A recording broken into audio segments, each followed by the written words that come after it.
Pasugatan sakipun kaya jawi menawi lepat nyewang panah sambi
Assalamualaikum warahmatullahi wabarakatuh.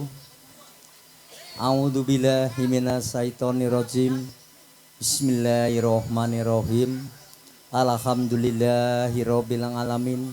Waspingin nastangin ala umuri dunya wadin.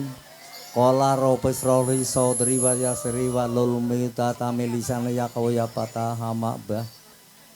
Dumateng arsanipun Bapak Kepala Desa Kemejing ingkang kawula hormati, sumrambahe dumateng Bapak kados ing pecekelan mriki ingkang kawula hormati, sumrambahe dumateng Bapak Care, Bapak RT dan limas sekalian ingkang kawula hormati, dumateng Bapak Kapolsek Wadas Lintang dan Ramil ingkang kula taati peraturan-peratunipun insyaallah. Wonten supe dumateng para pini sepuh sesepuh aji sepuh dalah kesepuhan ing dukuh pacekelan mriki ingkang kawula hormati ingkang kula banggaaken. Wonten supe wontenipun dumateng para rawuh sedaya, Kang Mas adik sedaya kakung putri ingkang kawula hormati. Wonten supe menika nggih para pamirsa sedaya duka saking pundi ingkang kula hormati, monggo sedherekipun kawula matur langkung rumiyin sami ngraosaken puji syukur dumateng Arsa Dalem Subhanahu wa taala dene kula lan panjenengan dalu sonten menika saged pepanggihan kanthi wilujeng wonten ing panggenan mriki kanthi mboten wonten alangan setunggal punapa nggih panggih. Wonten supe selawat salam kami sanjungaken dumateng panutan kita Kanjeng Nabi Agung Muhammad sallallahu alaihi wasallam ingkang badhe nuntun kula lan panjenengan wiwit saking alam donya dumugi benjing wonten ing dinten yaumil kiamah. Amin Allahumma amin. Sedherengipun kawula matur mbok bilih anggen kawula matur kirang paus tapi kirang nuju prana. Kula nyuwun pangapunten kalian Gusti Allah lantaran saking panjenengan sedaya ngoten nggih. Menika kula pindah badhe matur menika nyulihi seni kuda kepang rukun budaya sakti saking Dukuh Trimulya Desa Kalisat. Menika Dukuh Kalisat nggih nyuwun pangapunten. Menika kumatur nuwun atas saking panitia, gegayuhipun panitia Dukuh pecekalan mriki menapa ngaturi kula sarombongan namung ampun dadi kuciwaning penggalih. Mbok bilih manggen anggen kawula pentas utawi menghibur para rawuh sedaya utawa ing Dukuh pecekalan mriki kirang pas utawi ngremenaken kula sak rombongan walis kanca kula nyuwun agunging samudra pangasami ngoten nggih panggih. Menika sepindah malih papunten menika gandeng sasinipun nggih menika tesih napa dintene tesih dinten Riyadi ngeten nggih. Ngaturaken sugeng riyadi minal faizin wal faizin.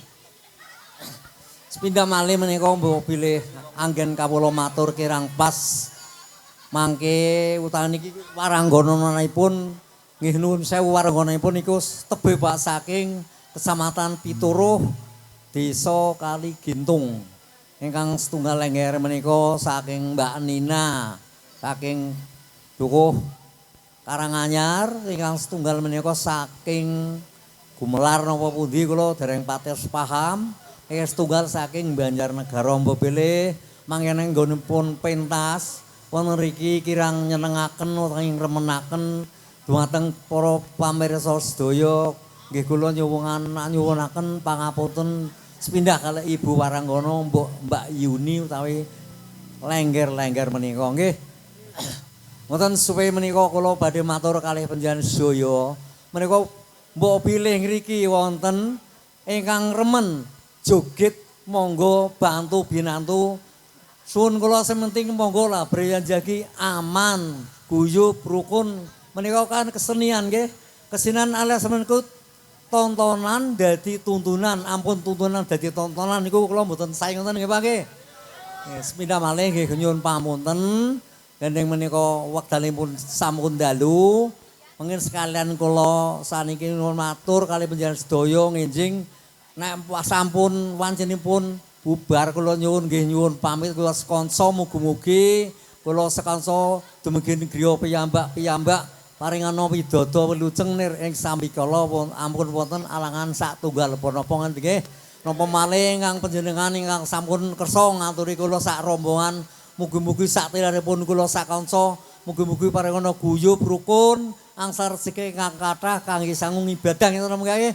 Kula pindah matur nuwun atas ngenipun kula matur mesti kirang ganepipun utawi saking kebodohan kula nyuwun pangapunten kalian Gusti Allah lantaran sak panjenengan sedaya ngoten nggih panggih.